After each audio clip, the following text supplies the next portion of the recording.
Is this thing on? Welcome back to Big Mouth and fancy seeing you here in June. I'm very welcome, my friends, and especially my enemies. Come in, sit down, no touching. I don't do the touching. Are you feeling charitable? Then smash the subscribe button and the like button, and please do follow me on Twitter at Movies TV Man, and welcome to Saturday's edition. Yes, Saturday's edition of the DC Multiverse Daily. And happy Batman Day, everyone, and what a glorious Batman Day it is. It's sunny, so we're going to spend a bit of time on today's DC Multiverse Daily, first of all, reflecting on Batman and what he means to the cultural kind of significance and what he means to me. Now, as you can see, Superman is my main man. He is my favourite superhero, no question, but I'm also a big Batman fan. And I was first introduced to The Dark Knight as a kid in the Adam West 1960s TV series. And I think the first time I ever saw it was the actual movie version they did. Now, the movie version is a great starting point of the 1960s series. It's a really, really fun, exciting way to look at Batman. So he's basically going after all the rogues gallery with Robin. And it's great because the whole plot is that Catwoman disguises herself as someone called Miss Kitka, who's someone who's Russian. So she puts on the Russian accent. She seduces Bruce Wayne. And so you've got this whole thing of the Selina Kyle kind of Bruce Wayne love story. But she's never called Selina, of course. She's Catwoman. But, of course, she's pretending to be Miss Kitka, so Bruce falls in love with Miss Kitka. And there's a really great moment, and Adam West was a great Batman and Bruce Wayne. And this is a great moment when he finds out that Miss Kitka is indeed Catwoman, and the mask falls off. And it's amazing. You just see his broken heart through his face, and it's a beautiful moment. It was, as I say, a great way to be introduced to Batman, and the whole series was a lot of fun.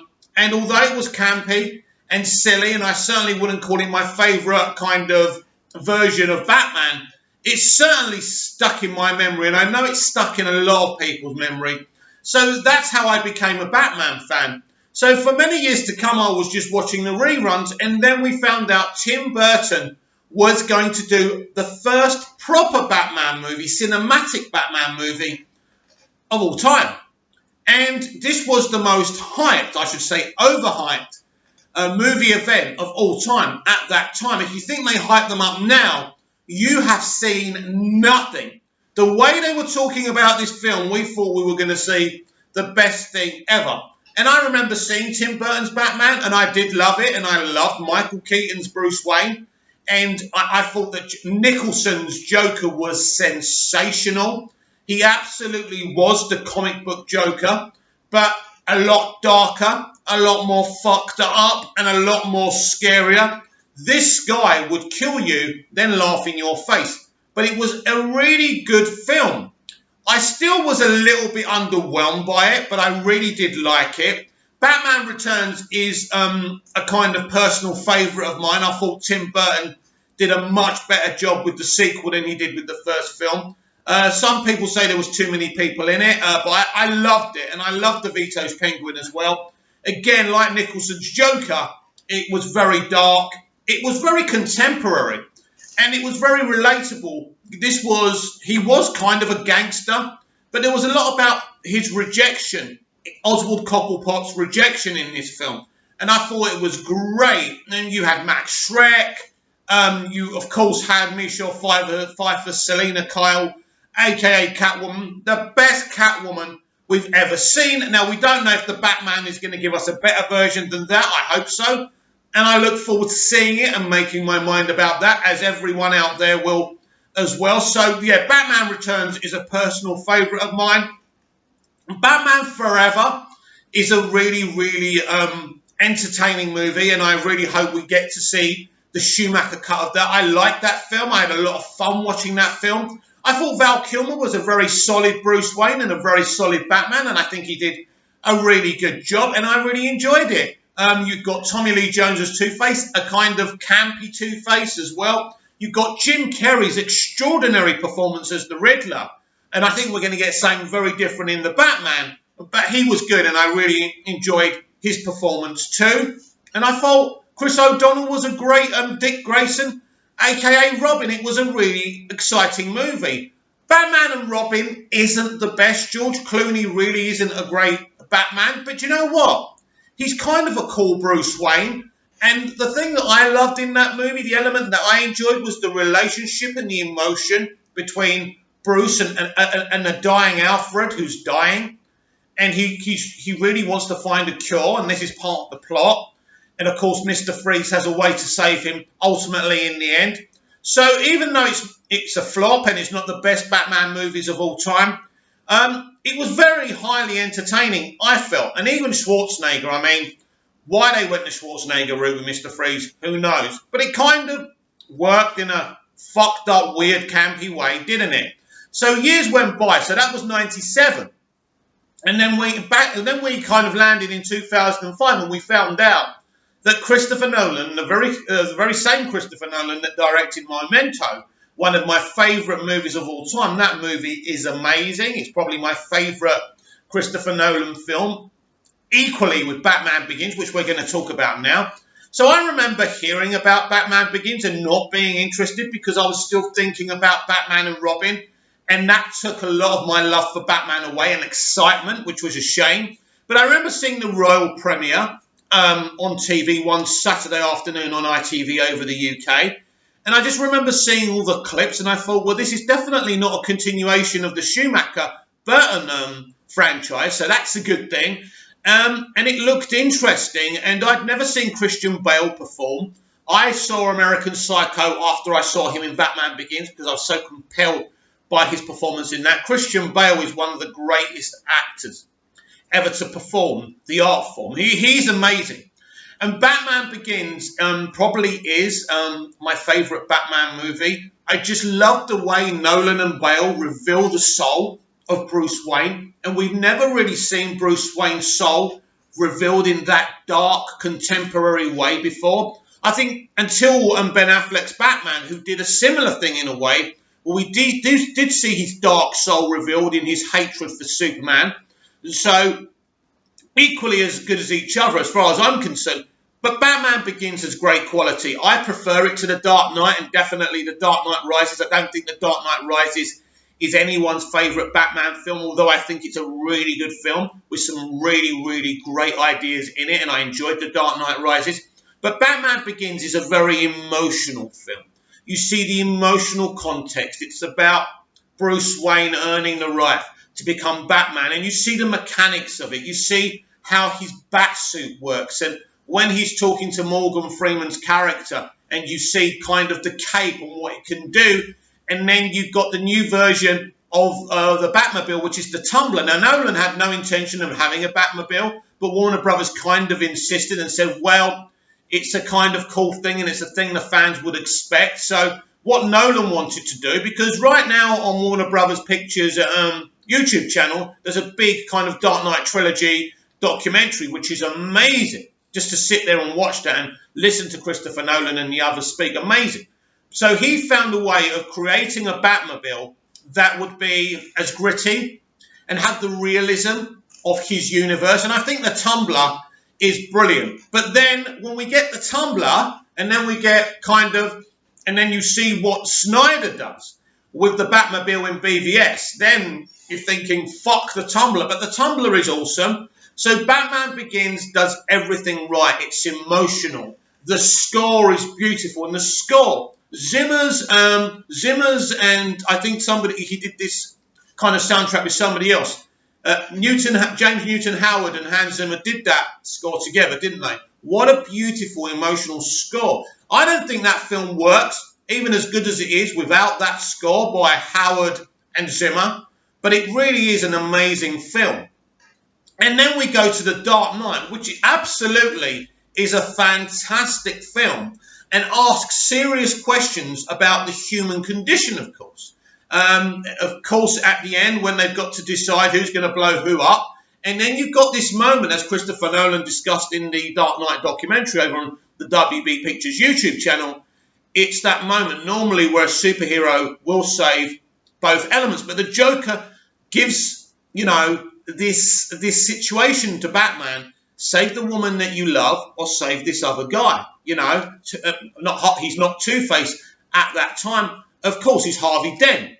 He saves Dent, right? And Rachel dies, but he doesn't really even save Dent. Not ultimately, because Dent becomes Two-Face, and he becomes the Two-Face that we know and love.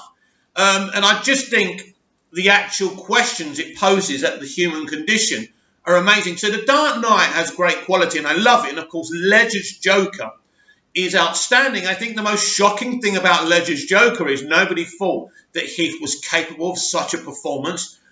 Chris had approached him to play Batman, and he politely rejected the role. He wanted to go into a different direction. In fact, I remember when Mel Gibson cast him in The Patriot, because he was Australian as well, Heath. And Mel was saying, this is the new me. He can be as successful as me. And even if you do say yourself, Mel. But yeah, and I just laughed. I thought, yeah, right, look at this, scrawny kid. But absolutely. And what a tragedy that he died before he could accomplish so much more. But then to die after he'd had the performance of his life was amazing as well. And so it's a great film, but I do prefer Batman Begins. The Dark Knight Rises is problematic because it wasn't what originally Chris wanted to do. The death of Heath Ledger changed everything, because he did want Heath Ledger in The Dark Knight Rises, and I think it would have been a totally different film. And so that's tragic, but I still think it's an effective film. I don't like the version of Catwoman in The Dark Knight Rises. There's no getting away from it. She's nowhere near as good as Pfeiffer. And that's my opinion. I just think because Nolan is Nolan, he was just trying to create a contemporary Selena Cole, but she's just not really the Catwoman I grew up with. Now, I know in the comics there's versions of her where she basically is just a thief and she wears the costume. And that's that. And she's, barely a villain. And she's mainly kind of sometimes a love interest for Bruce as well, which she was in this film. So I like The Dark Knight Rises. So that was that. Nolan had drawn a line under it, trilogy, over. And of course, then Chris returned to do Man of Steel.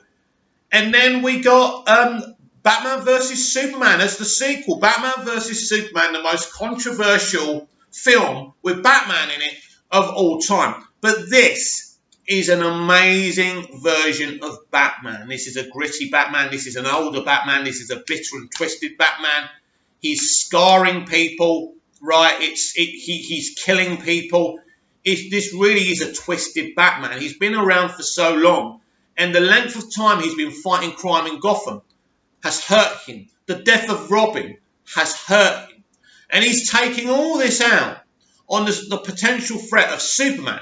Seeing the Battle of Metropolis really made his mind up that Superman had to be taken out. So it really is a great version of the character of Bruce Wayne and of Batman. And I can't wait to see what happens with him in Zack Snyder's Justice League as well. And hopefully Ben can get the Batman kind of straight to streaming series or kind of movie or whatever over on HBO Max. But it really is a great version of Batman. It's a character that starts the film in one place, in a dark place, in a lonesome place, where he barely even trusts Alfred anymore. He barely even trusts himself. He's just doing things to hurt himself, and he's a threat. He is, in a way, at the beginning, the villain of this movie, even though Lex Luthor is the main contemporary villain of BVS. And so, ultimately, by the time the film ends and Superman sacrifices himself, that changes Bruce to the hero he was as a young man. He sees this guy sacrificing his life for humanity. He's not a human. He's been abused by humanity. He's been rejected by Batman. He's been rejected by humanity, but still, he sacrifices his life for humanity. This changes Bruce, and Bruce knows there's a bigger threat coming. And because of the sacrifice of Superman, he's got to stand there and make up for what he did to Superman. And that will drive him through Zack Snyder's Justice League. kind of in the way it drove him in Justice League, but in a better, more compelling way. So Ben Affleck has great quality as an actor because he's a director. That gives him a bigger undertone when he plays Bruce and he plays Batman.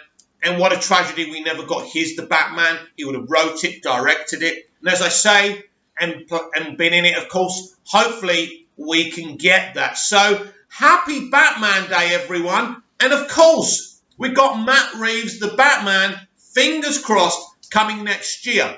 Now, I mentioned that Discussing Film had said that it had been delayed to 2022. This was a lie. There's a bunch of idiots who are fellow Snyder fans, by the way, who are going around posting fake stories to destabilise WB Pictures' DC movies. In other words, DC movies that have nothing to do with Zack Snyder, well, apart from the fact that he's producing them, right? And so I don't think he's producing the Batman because it's not even part of the DCEU. But that's what's going on. I have blocked this fake Discussing Film a Twitter account. You should too. You're not going to win. You're not going to destabilise anything. Just give up, enjoy what you enjoy, and shut up about what you don't like. At the end of the day, you might not be happy about Wonder Woman 84 and Patty Jenkins working with Jeff Johns and singing his praises, but there it is. And nothing you do and say is going to stop people going to see that movie. The news that I expected was confirmed yesterday. Harley Quinn renewed for season 3 at HBO Max. DC Universe transitions out of scripted originals. Yes, I do want to focus on that a little bit later on as well, because that's big news as well. Harley Quinn has been renewed for a 3rd season at HBO Max rather than DC Universe. The news comes as Warner Bros. Officially announced Friday that DC Universe will no longer be home to scripted original series and will instead transition to solely a comic book subscription service called DC Universe Infinite.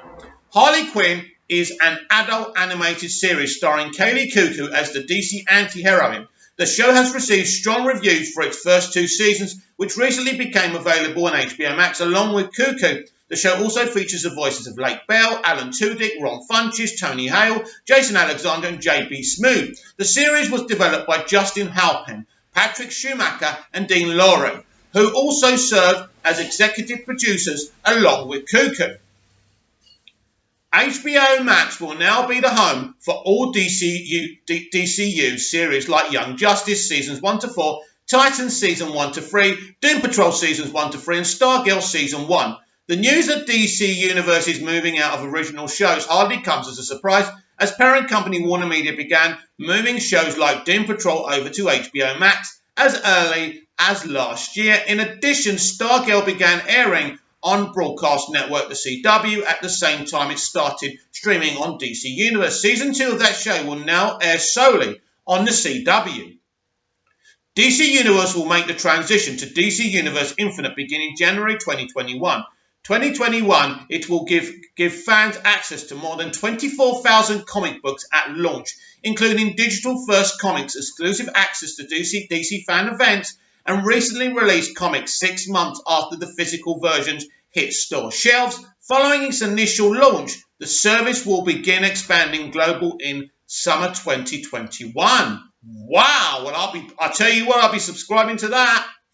Our fans love the platform's robust library of comic books, and with the transformation, we will not disappoint, said DC Publisher and Chief Creative Officer Jim Lee. I'm excited to share that not only will DC Universe Infinite members still be able to read all of the great comics that they've enjoyed, but new issues are debuting on the platform quicker than before. Digital-first exclusives are being created, and the members-only events will begin as soon as possible.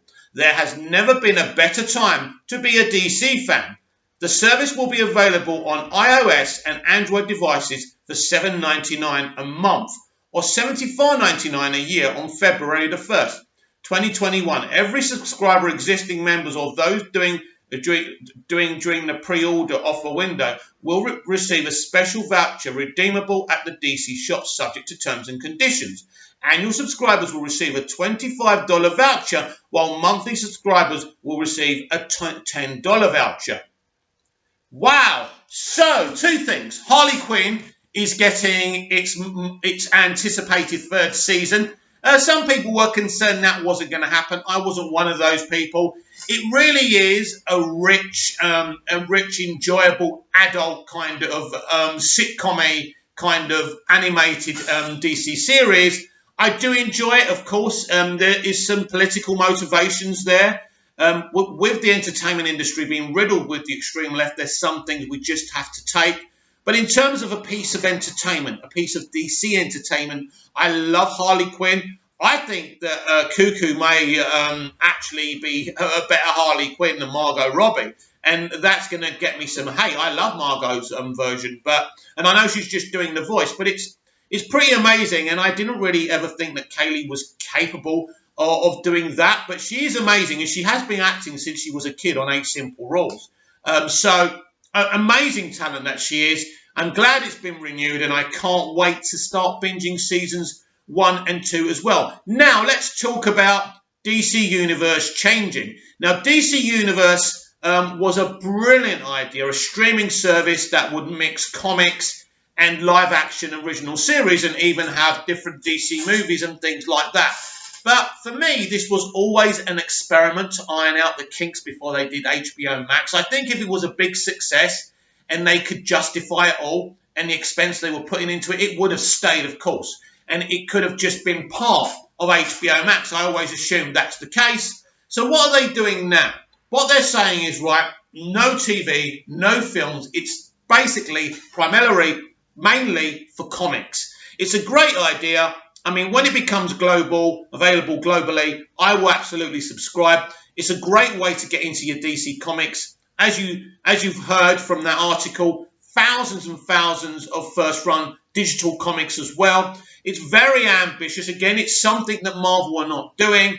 DC have got a leg up on them. I think Jim Lee is doing a great job of being creative executive officer of DC Comics in so many different ways now, and I think he's a gentleman. And he's the kind of leader you want to see. And Warner Media and Ann Sarnoff are giving him more and more responsibility because they trust him. But Jim Lee is Mr. DC, and he's been around forever. He's a genius as an artist, and I'm glad he's heading the whole thing. So I'm not disappointed at this news. I think it's a great thing if you're a comic book fan, and definitely subscribe, because when it's globally available, I certainly will be.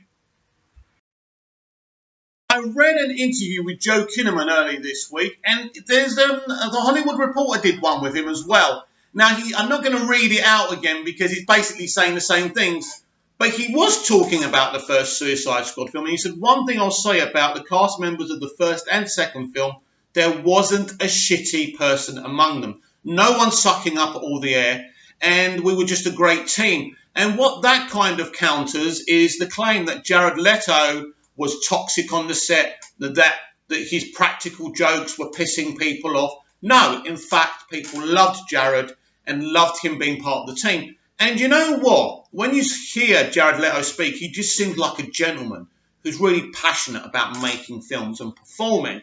And so I don't believe any of that crap too. Now, Joe has also said that this is that the Suicide Squad movie, James Gunn's The Suicide Squad film, is really, really heavily R-rated. Now, that excites me. So this looks like this is going to be officially an R-rated movie. So as well as it being funny and fun and action-packed, it's going to be R-rated. And I hope it seriously is a proper R-rated film. But with all these people they're going to kill off, it's going to have to be. Really looking forward to James Gunn's The Suicide Squad.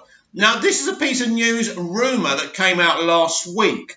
Now, there's a rumour that Joaquin Phoenix has signed up for 2 more Joker movie sequels. I hope this is true. There's no confirmation from anyone, but I do hope this is true. What's exciting is Todd Phillips hasn't denied it, and Joaquin hasn't denied it either. So that's really, really exciting. So there's so many exciting places to go in that universe. They set up something really special within that film. I love that film. I think it's brilliant. I think he's a great Joker, a very unique Elseworld Joker. And I would love that universe to continue. I'm not one of those people who feels it should be a one and done. So I would be excited if that's true. Now, finally today, I just want to go back to the news that Henry Cavill has signed a free picture deal to play Superman. I want to clarify this so you understand what's going on here. I said this yesterday, but I'll say it again so everyone gets it clear. This is a free picture deal, not including cameos. The cameos go on top of that. So, in fact, it's a 6-picture deal. It's a big deal, which I'm sure after it's done, he can extend if him and the studio are happy to do so. I said this yesterday. I believe he will be in the Flashpoint movie along with the rest of the Justice League cast as well. So I just want you to understand that's what's happened here. Rumour is as well that he has pitched an idea for a Superman movie. And I think he's always been passionate about doing a Man of Steel sequel where he deals and continues with the themes from that first movie. And it's very important for Henry. Henry's a big Superman fan. He loves this stuff. He's a geek. He's a nerd. He has signed the deal. Grace Randolph is coming out, shit-stirring again, saying that he's still in negotiations, blah, blah, blah, and he's probably going to be in Black Adam. You know, that makes no sense. Maybe he will be in Black Adam. I'm not saying he won't be. What I'm saying is that doesn't really prove that he hasn't signed this big contract, right? That could be one of his cameos. But he is going to be in his own films as well. Grace Randolph does like to stir it up. Something else that she said as well is that Patty Jenkins didn't use Zack Snyder's stunt team from the first Wonder Woman film. Oh my God, Grace, you mean a director wanted to choose her own people? How dare she? Zack Snyder doesn't look very upset. He calls Wonder Woman 84 a great movie, and he's telling us all to go and see it, and plus he's got a producer's credit. There is no hard feelings between Patty Jenkins and Zack Snyder. And Zack Snyder couldn't give a shit that she's working and likes working with Jeff Johns. Zack Snyder and Jeff Johns' relationship and issues are in the past. They will have nothing to do with each other anymore. And the more people try and bring Patty Jenkins down and try and bring Wonder Woman 84 down, the more you're going to upset and angry you're going to get, because that's never going to happen.